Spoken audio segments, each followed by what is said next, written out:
Greetings from Redwood City at the Insight Meditation Center, a center which now beginning to feel to me as if it has no walls, that it spreads out into all the places where people are offering their good morning and their greetings and their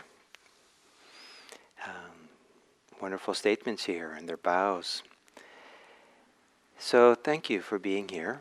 And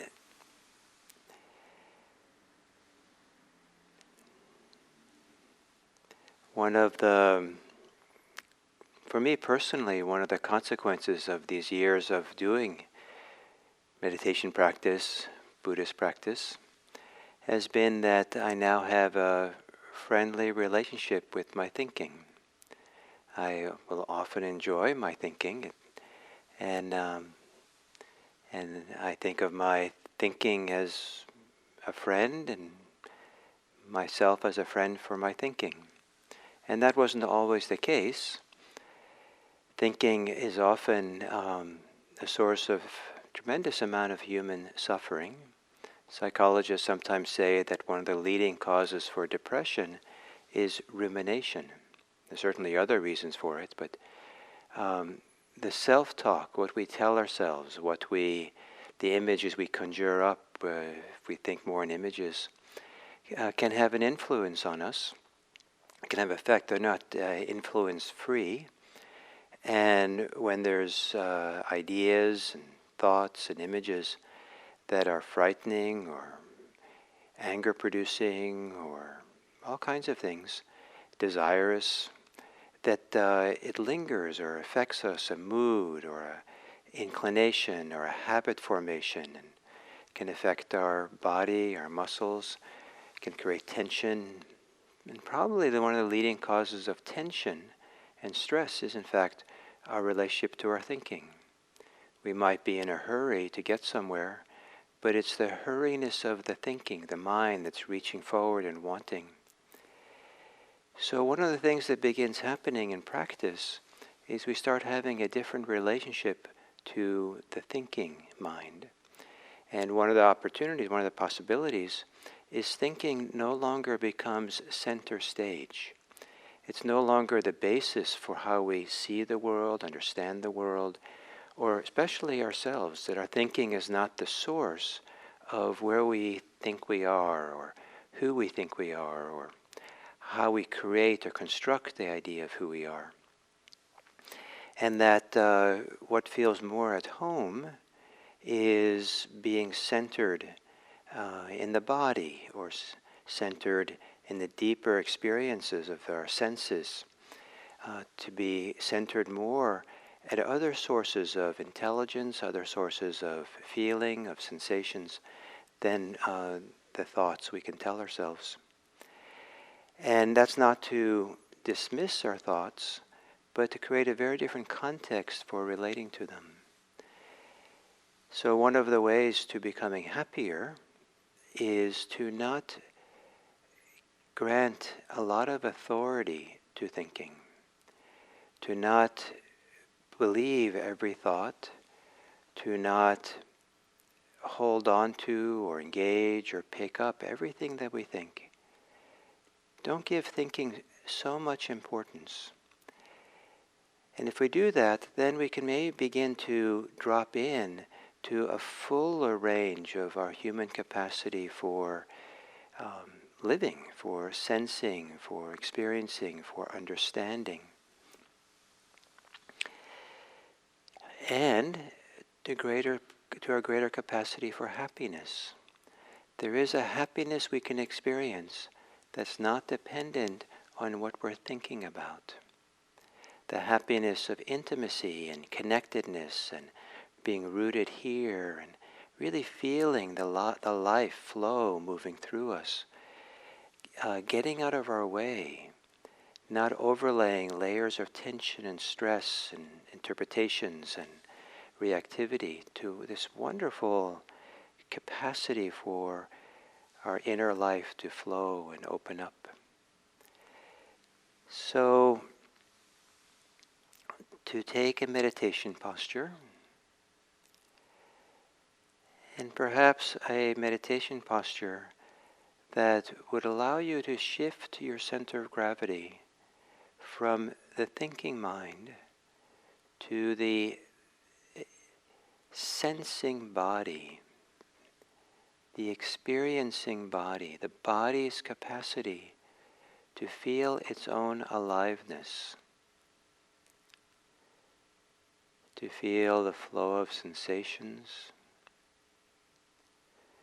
to feel its weight,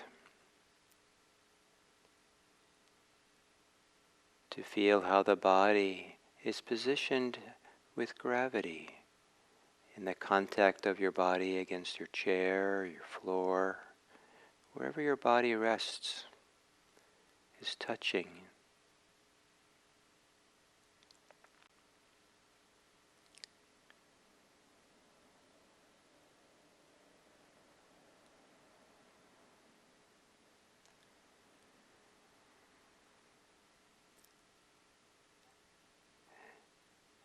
And to be aware of the body's capacity to experience breathing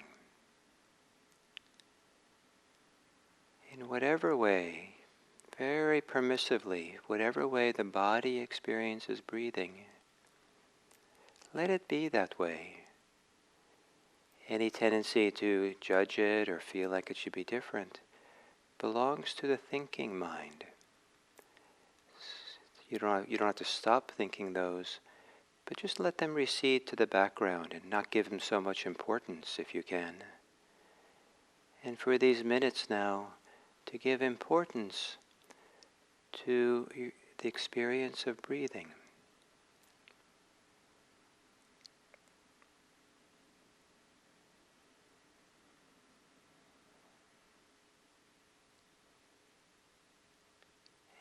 And even before you think you're meditating, perhaps you can familiarize yourself with how the body experiences breathing.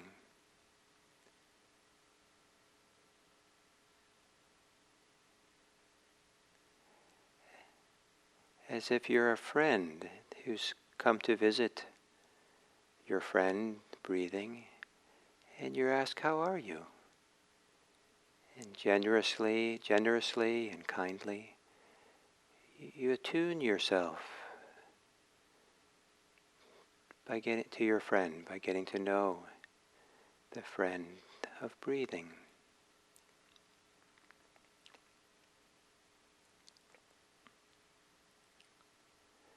And as you're experiencing your breathing, are there simple ways that you could relax as you exhale?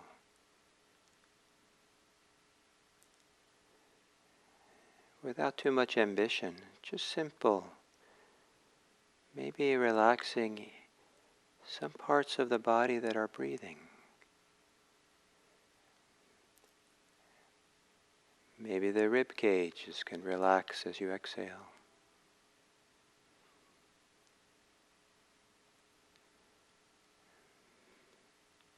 Maybe a relaxation around the diaphragm.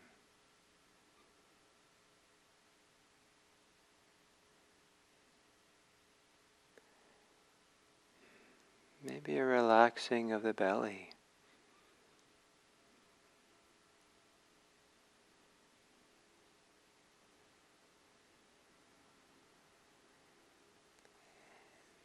And maybe some relaxation of the muscles of breathing as you inhale. Maybe it's only a teeny bit at the top of the inhale.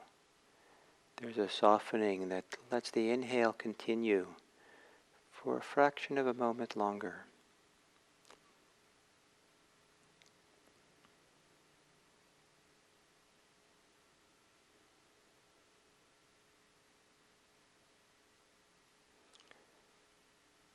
Breathing sits at the nexus, at the crossroads of so many aspects of our humanity, our human life.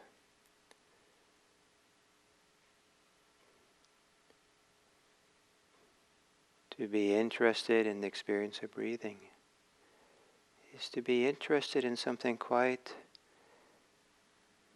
important about being alive and having feelings and even having happiness and joy.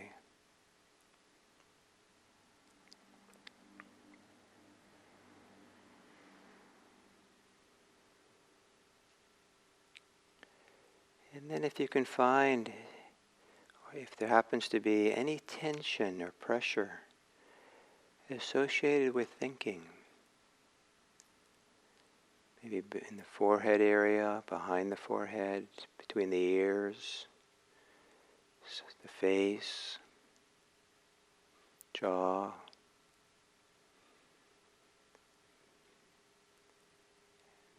perhaps as you exhale, you can soften, relax, let go of that tension, pressure. And as you let go, to let your thinking mind become quieter.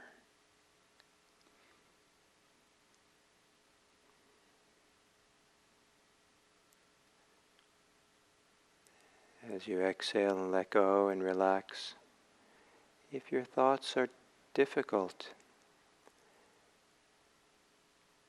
relax around those difficult thoughts as if you're caring and compassionate friend. It's okay. So you're not centered in your thoughts. You're more like you're centered in the care and kindness as you relax and soften.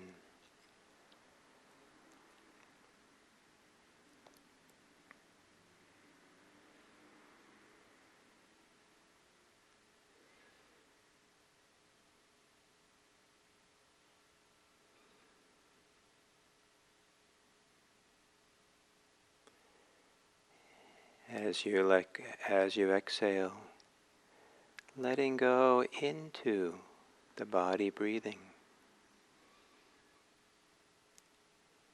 Letting go into an intimacy with the sensations, the physical sensations of breathing. Letting that be, for these moments, where what is important, what is valued. Trusting that simplicity of just staying with breathing, coming back to your breathing, more than you trust or need to be thinking and investing in the importance of thinking and solving. Letting thinking become quieter, receding to the background. In the foreground, an intimacy with breathing, with the body,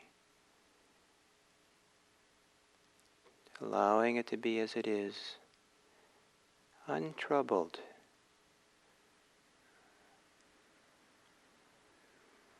with whatever way your body is breathing.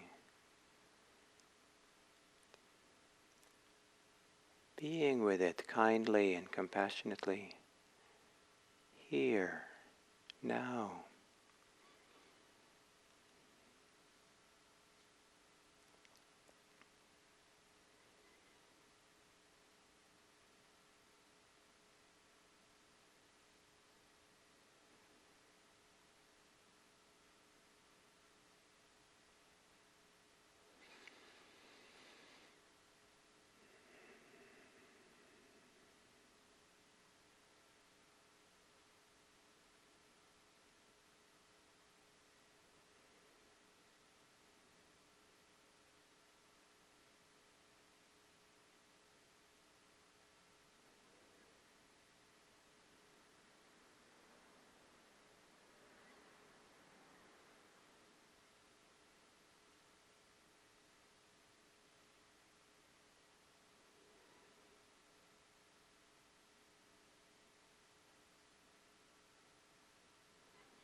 Breathing as a way, as if breathing is the doorway to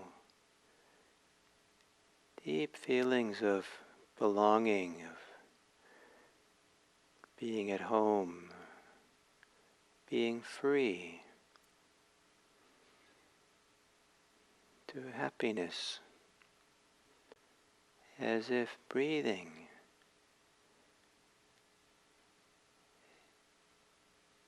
is the entryway, is the way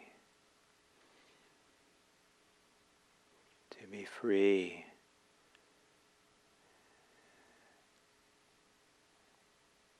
of our thinking.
And as you're sitting here, as you're meditating, to really drop into your body, lower yourself more fully into the torso, the body, your immediate experience.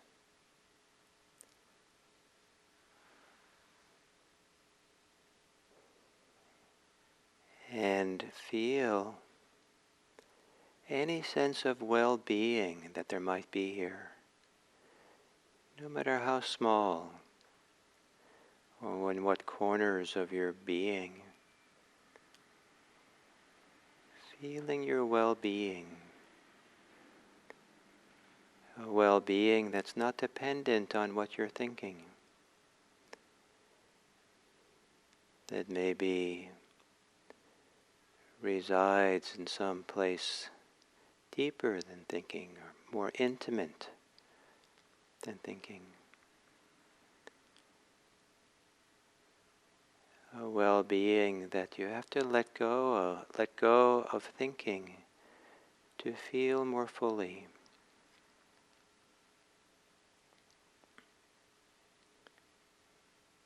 See if you can breathe with the well-being.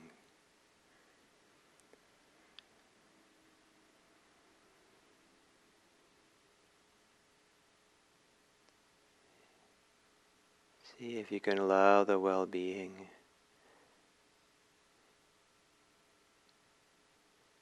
to spread through your being, wafting like a wonderful smell.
And then, as we come to the end of this sitting,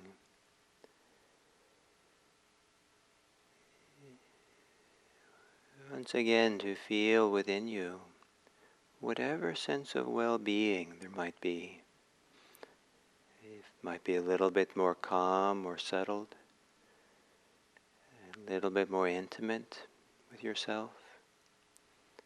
Might be a warmth or a glow of happiness, joy, appreciation, a sense of gratitude, and then consider how this sense of well-being can be a source of caring for others, can be a source of friendliness and generosity.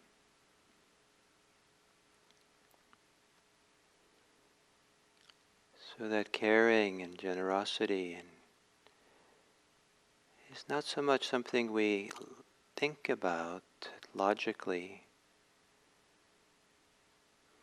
though it's fine to do so, but something that is connected to what's deeper than thinking.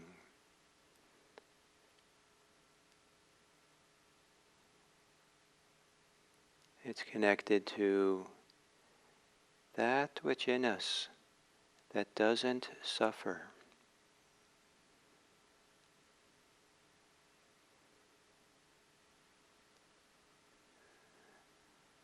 The place within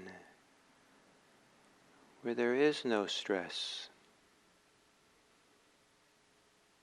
no worries,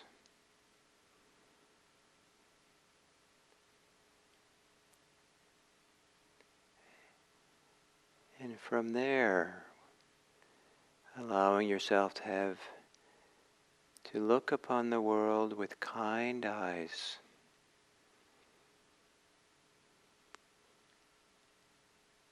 relaxed and soft and kind.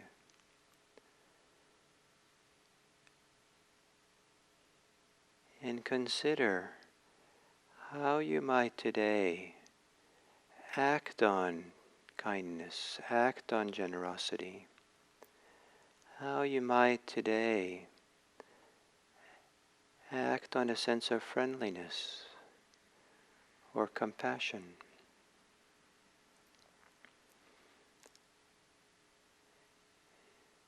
Perhaps it's as simple as sending an email to someone that you know would appreciate hearing from you. Or maybe it's as simple as picking up trash around your neighborhood. Or maybe it's finally getting around to sending a donation to some cause that is helping people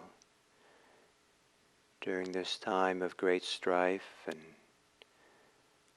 economic challenges.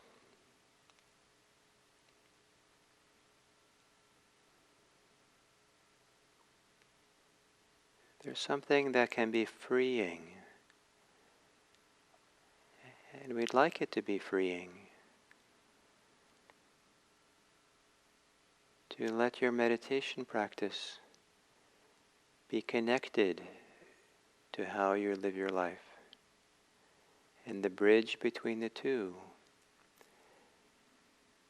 That can involve thinking. That's one of the useful areas in which thinking can help ourselves and help our world. May our thinking be for the welfare and happiness of everyone.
So today is the fourth talk on the Dharma Samadhis, these 5 qualities that are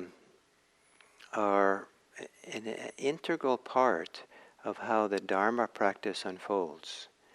When we kind of get into the flow of it, when the settledness, the letting go, the really being present in a deep, connected, intimate way, seems to kind of give life to something which is not necessarily something we do, but is certainly something we create the conditions for and that we allow to bubble up. And today the topic is happiness, and happiness is maybe not the best translation, and all these words, you're welcome to find your own word that maybe fits better. What's important is not so much the exact word, but that you appreciate the sequence of how there's a settling or a deepening opening or a kind of a going from more activated states to more sublime and wonderful, quieter, harmonious, unified, connected states. So that to go from gladness, which is a little bit more evaluative and maybe involves more thinking, and to some deeper connection that comes with stronger concentration, stronger settledness, to joy, and how that flows and moves to a kind of tranquility, to that flows now to kind of a happiness. And then tomorrow I'll talk about how that opens up to concentration. It's that sequence, it's that flow, which is actually one of the important things to understand. And if you understand that is a kind of going from more active states of being to more quieter and peaceful states, more coarser states to more sublime states. There's a flow, and the Buddha uses the example of the flow of a river, water down a mountainside. So where the one example he gives is where the water gets so the rain falls on the mountainside, the raindrops come together to create little, rivulets or streams, teeny little, and those kind of go into little creeks, to streams, to rivers, and as long as it's high up in creeks with boulders and stuff, it's very noisy. But when it comes down it gets really big and down into the plains of India, it flows quietly and fully. And so that we're kind of going from something that's a little bit noisier in the mind and the body to a harmony of a big river that just kind of flowing quietly along.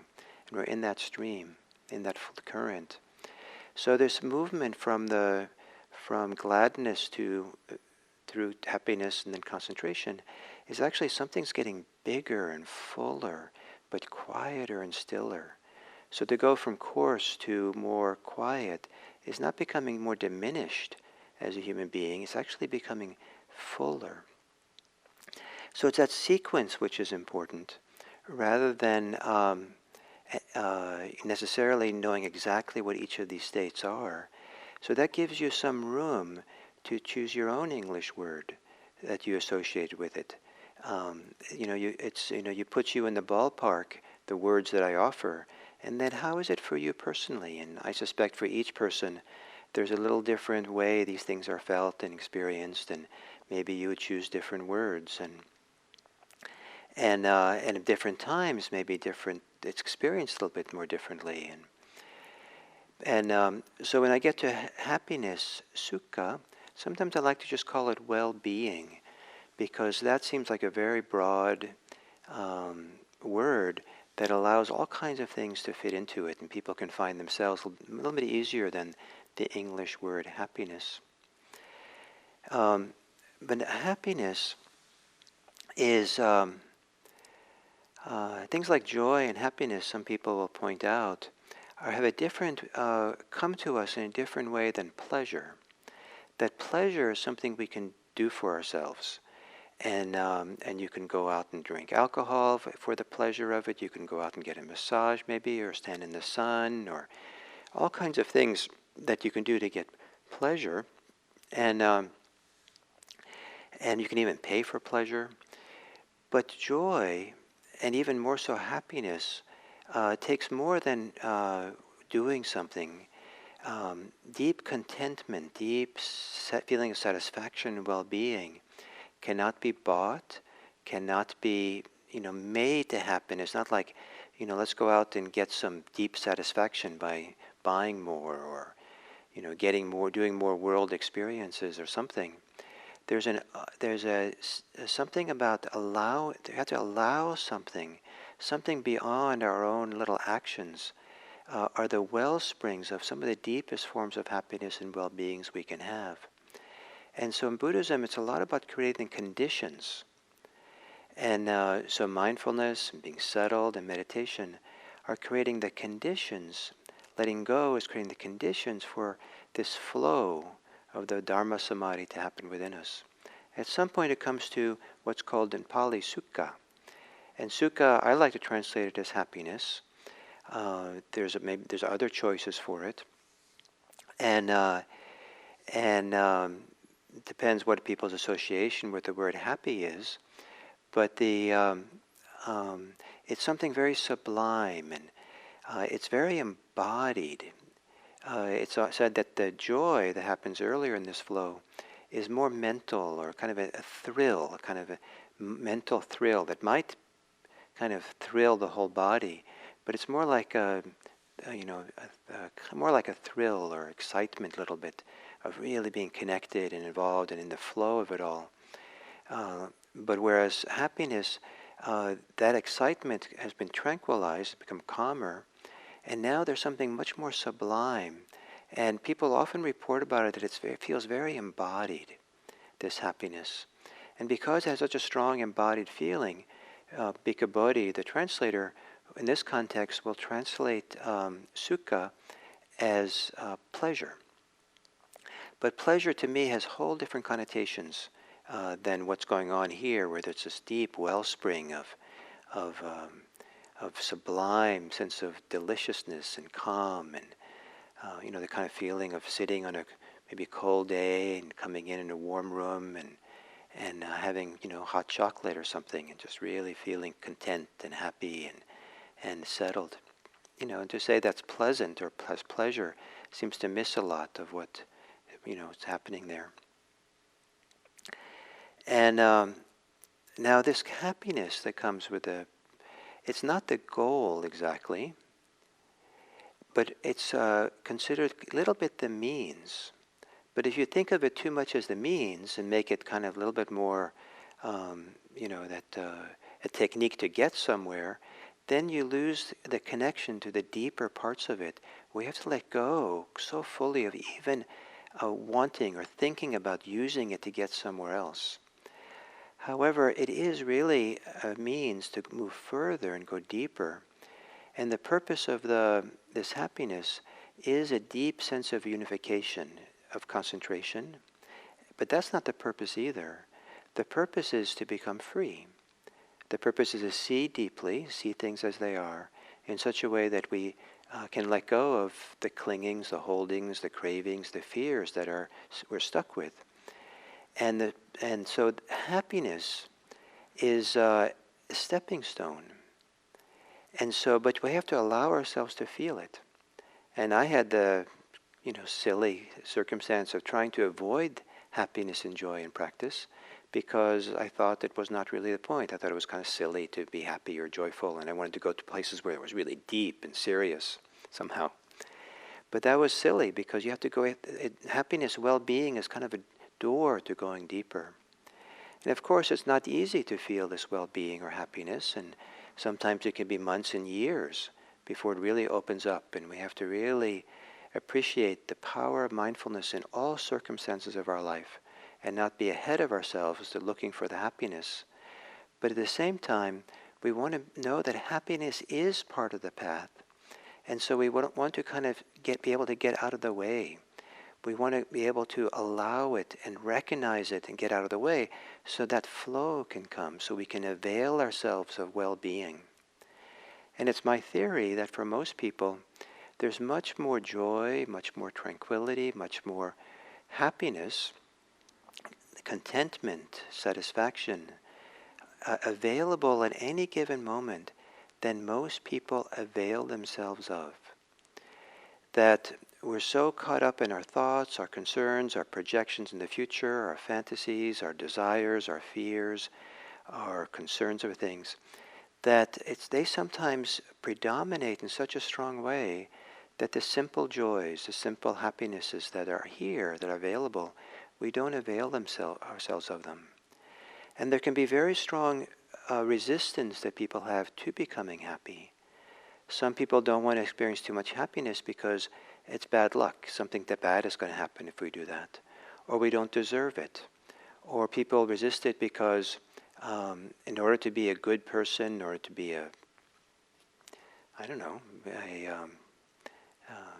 to do the right thing for the family, the world, we have to worry more. We have to be alarmed and concerned and show that everything has to be taken care of. I have to do things.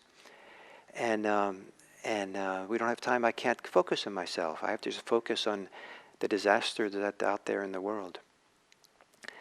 That can come from a very good place to have that kind of orientation.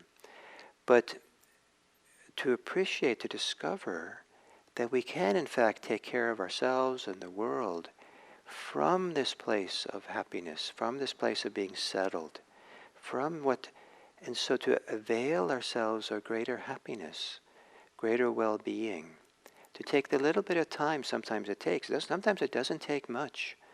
That to realize that maybe you're on a traffic light with a car and you realize, wait a minute, I have 15 seconds to sit here. Why don't I simply relax here and feel something that feels good at this moment, something that feels some deeper satisfaction. And then I can be concerned about driving once the light turns green. And so as our life unfolds in the Dharma with mindfulness, there are layers and layers of well-being and happiness that we can begin to appreciate. And that with time, that sense of happiness becomes stronger and bigger and fuller. And it becomes a place that we live in or come from. A place where friendliness and kindness and compassion and peace can arise from.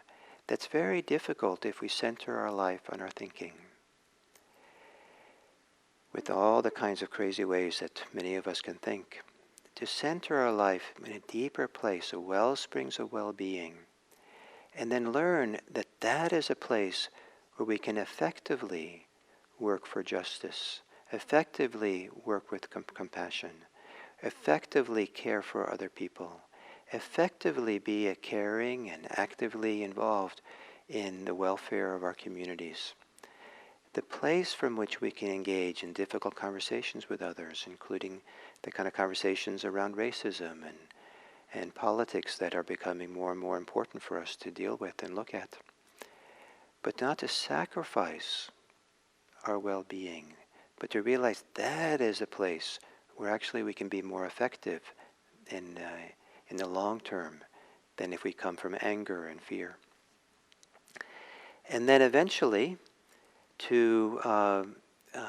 this happiness leads to liberation and freedom. It's a foundation for it. And that is considered a whole different degree of happiness. Sometimes in Buddhism it's called mahasukha, great happiness. And so may your greater familiarity, your greater exploration, investigation, your greater contact with well-being and happiness lead to great happiness for you and for others as well. And you might, in the next 24 hours, see if you can kind of settle in and open up and avail yourself of happinesses that are not as excited as joy, but are more sublime, more settled, more contented, more kind of embodiedly satisfying. And see what it's like that more of the day is connected to it. Have reminders that remind you, come back, open to something here. So, thank you. I appreciate it, and I look forward to our time tomorrow. And tomorrow we'll do a Zoom. We'll move at 7:45 over to a Zoom room and have this YouTube community that we're creating over these months. We'll have a YouTube community meeting, and you're welcome to come for as long as it works for you. And as part of that, we'll maybe answer some questions, but also we'll have a time for breakouts groups. And so you get to meet some of the other people you're saying hello to in the chat. You're seeing their names, and also that maybe you've never met before, and have a few minutes together. So thank you so much.